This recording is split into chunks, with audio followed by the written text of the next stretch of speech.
Hey, what's up to all my peoples out there in YouTube land?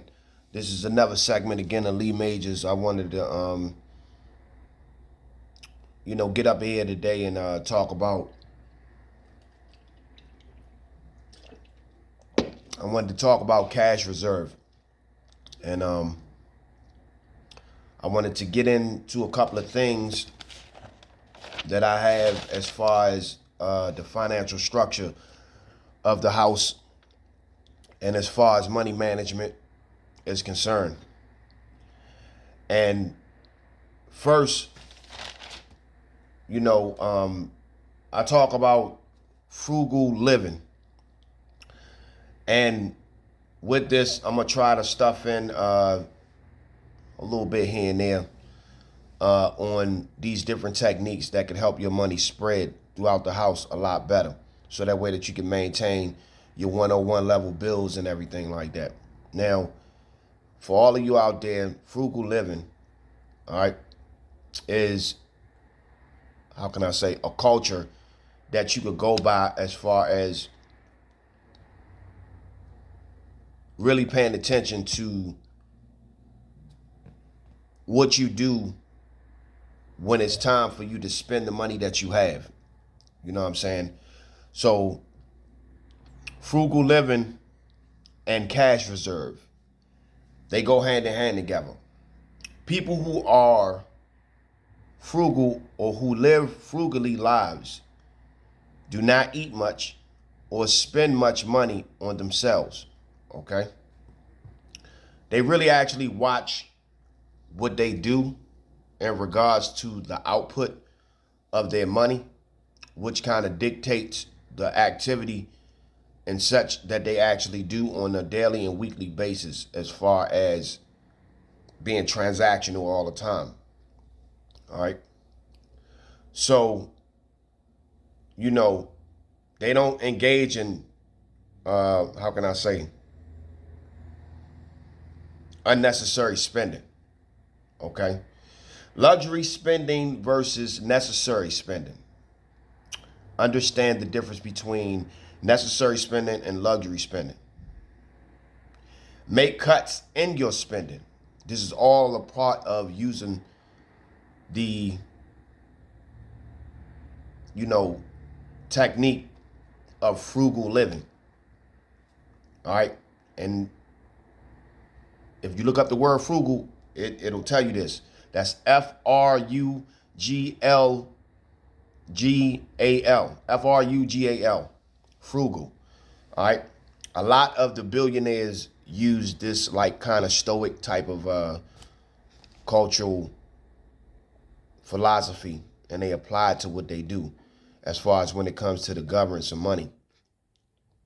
I even also apply a small principle of this when it comes to managing the cash and making sure that my money work for me. All right. So then cap your spending. This is all under the frugal culture. All right. Cap your spending. Keep receipts and track of your spending. We all have to keep receipts and track of our spending and make sure that we're not going over our numbers. All because you may make $3,000 a month or $3,500 a month, that don't mean that you just keep swiping just for the sake of swiping or whatever. You have to really look at what you're doing. You know what I mean? Some things is going to demand more money than others at the end of the month. So you have to make sure that your activity is not too outlandish, so that way that you know that the money will be there. All right. If you don't work every day of the month, then the money should be there. Okay. What else? Keep receipts and track of spending, which I already said. Think twice before you buy something. We all have to know and understand that, before you walk into a store, you have to really ask yourself, all right, well, do I really need to get this shit? You know what I'm saying? You have to watch, because usually people go to the store, they use that shit as therapy. They impulse buy shit to make themselves feel brand new again, which is a false sense of fucking happiness anyway. But that's neither here nor there. You have to watch that. You have to remind yourself, do I really need this? If you don't really need it, you don't need to be in there. Okay. Learn how to bargain shop. Meaning, do some research before whatever you're trying to purchase. Do some research and see if you can get it for the low price. It's kind of like when you buy stock. You know what I'm saying? You want to make sure that you done look through all different avenues to see who sells it or whatever distributor that you can get this from, on the low end. All right. Which, you have to do some research. Reuse and recycle. That's also a part of frugal living. All right. Reuse and recycle. All right. If it ain't broke, don't fix it. Okay. You can keep reusing it until a motherfucker blow up or however, you know what I'm saying? But these are different things that could save you chunks of money. All right. They got frugal furniture. If you can get the furniture refurbished, then go ahead and get the furniture refurbished so that way there's a one-stop shop thing and you ain't got to go ahead and buy new furniture. You can refurbish that or you can upgrade that furniture or however, you know what I'm saying, that you want to do it. Throw it back into circulation, however you want to do it. But my thing is that if it's reusable, then you can go ahead and save it. Frugality is one of the key characteristics of wealth according to the research. Studied more than 600 millionaires. Those who commit to saving, spending less, and stick to budgeting more are more likely to become millionaires. Okay? Which is true because what happens is that you'll start to see your income build up even more, and then you start to see your cash reserve build up even more when you go by the frugal law of living, you know what I'm saying, and combine the cash reserve thing with it. So it's like with this, you know what I'm saying, you work out what you want to work out on what you spend, from month to month, and then you add that up from month to month, and then you have to look at it. Okay, well, what you bring in annually and what you spend annually, and then you have to fragment that into making different shelters for different categories on the things that you want to handle. All right, which is, the different segments. As far as your travel fund, or what I'm saying, your cash reserve, your emergency fund, which is another cash reserve. Things like that. This is how you actually, with the part of frugal living or frugality and what they say, frugality. I don't know if I'm pronouncing it right, but when you do apply this to your repertoire and the style, and how the way you do things, it is a philosophy that you apply, to your lifestyle. If you apply this, you will actually see a difference. A lot of millionaires, a lot of people who are very rich know how to manage resources to higher caliber than others. Okay? So if you can't manage $32,000 a year, then you can't manage $100,000 a year. That's something to really actually look at. Okay? So moving on to the next. Cash reserve and the meaning of cash reserve. Cash reserve is referred to money a company or individual keeps on hand to meet short-term and emergency funds. You know what I'm saying? That's needed.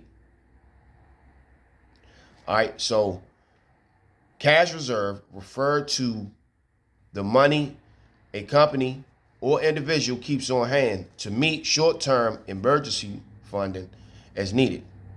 Okay, so that's what a cash reserve is. And it's one that's always needed. And I think that if people did more of a cash reserve, which is supposed to be a quarter of what you make annually, right, to deal or solve with any type of short-term problem. So it's nothing but you covering your ass. I think that even still then, all the way around, that's your money protecting you instead of your money going against you, okay? This is all about money management. It's not even about getting rich, because even before you get rich, you have to know how to manage money first. So this is what that is. Short-term investments that enable customers the quick access to their money, often exchanged for a lower rate of return, can also be called cash reserve.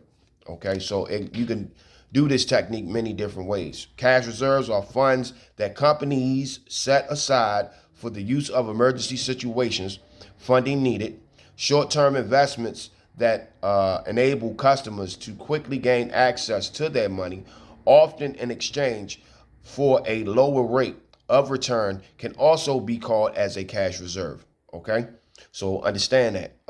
You could put your cash reserve into these certain different interest-paying accounts, and if you need the money right then and there, you can go ahead and pop in there and go ahead and retrieve that, and then, on the circle back around, you could build that back up, after you finish handling your business. All right.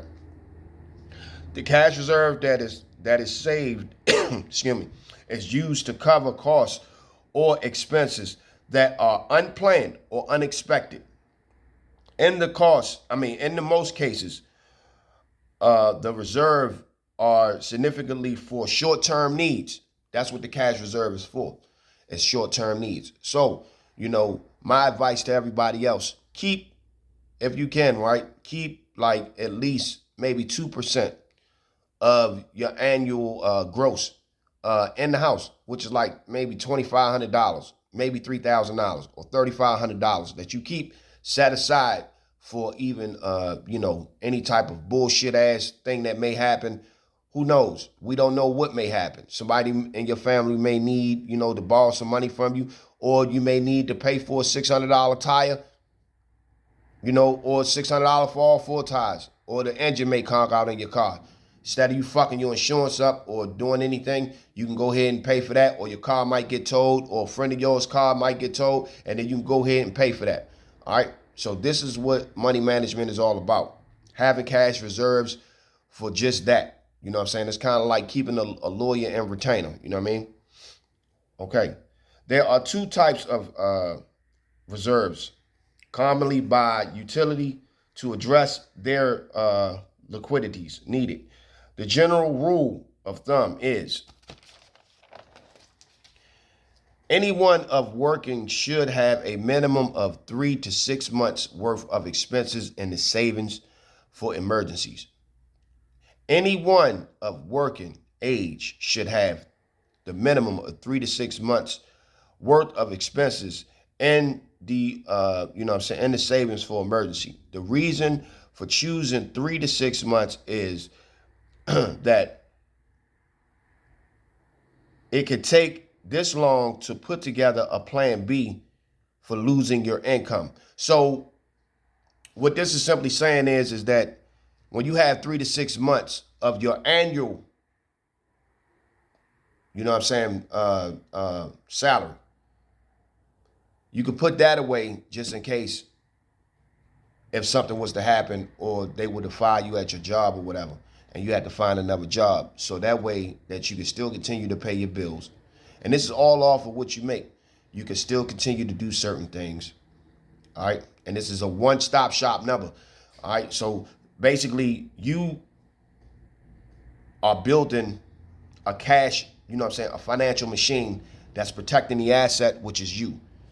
All right, with this cash reserve. Nobody talks about the cash reserve. They talk about it like in savings or whatever, but they never really actually talk about that it is mandatory for you to actually keep half of what you make annually, which is yearly, all right, in the bank, or whatever other account that you can liquidate. You can keep it in the stock, you can keep it in a brokerage firm, or however, or you can keep it, a high interest account. But they never talk about, having that cash reserve to protect the asset, which is the asset is you. You are the asset that makes the money. So if somebody was to fire you on your job, or if people was to act funny or whatever, and you had to transition over to another thing, you can still continue to pay your bills, because you've done the necessary mathematics, and you know how much you have, and you know how long that you could sit, and you could be worried free of having to rush to come up with money or to do in miscellaneous hustles, to really actually, come up with cash right then and there, where your turnover point have to be within 24 hours. That's very stressful. So you set yourself up to win. So you build a cash reserve. All right. What else? Types of cash reserve, which is general reserve, These are those which are generally created without any specific purpose. That's general reserve. So you may have a general cash reserve that's just there just because, but you could use it for all, whatever it is, whatever that may arise. That's general reserves. Specific reserves, which this cash reserve is specifically for emergencies or for breakdowns or for the car only. So you have to designate that money somewhere else. All the monies that you store up in these tiers have to have its responsibility. All right. Specific reserves, these are those which create for something specific purpose and can be used only for those specific purposes. So if you're going to save money, because it has to go back out into circulation again, make sure that you save it for a designated purpose. All right. Revenue and capital reserve. This classification is done according to the nature of the profits. All right. So capital reserve, where you have reserves to put back, like if you want to do buybacks. All right. So basically, if you want to buy, let's just say, like, I'll set a cash reserve aside, for me and my peoples, like when we want to invest or when we want to buy up more stocks. You know what I'm saying? So every month I set a cash reserve aside. A cash reserve could be $80 to $100. It could be as much as you want it to be as far as setting that aside to buy more of something that you are investing into, and you have that pile of money there for that and that only. All right, so I say this to y'all, man. As far as, dealing with cash reserves and knowing what that is, we have to implement this actual strategy into how the way that we manage money. Because a lot of problems that people have is that they don't have the cash right then and there when the problem arises. And then becomes a more problem because now you have to become in debt to someone, okay, for money that you could have had, but you didn't because you wasn't looking at what you're doing. And you didn't section off each dollar to have its responsibility to cover you.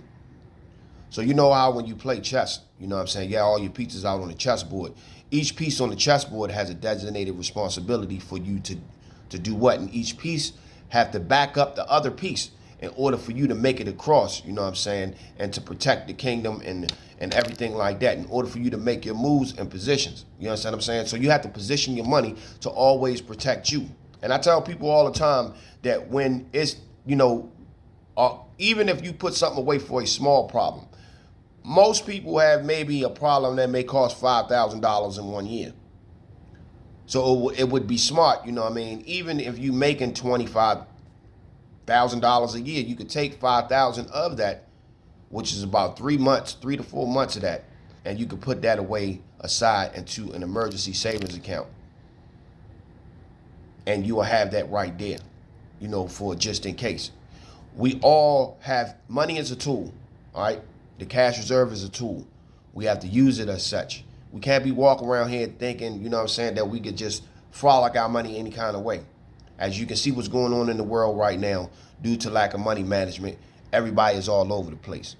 All right. And with that being said, I'm gonna cut this out because I'm at the tail end. But peace, y'all. This is Lee Majors on how to manage your money.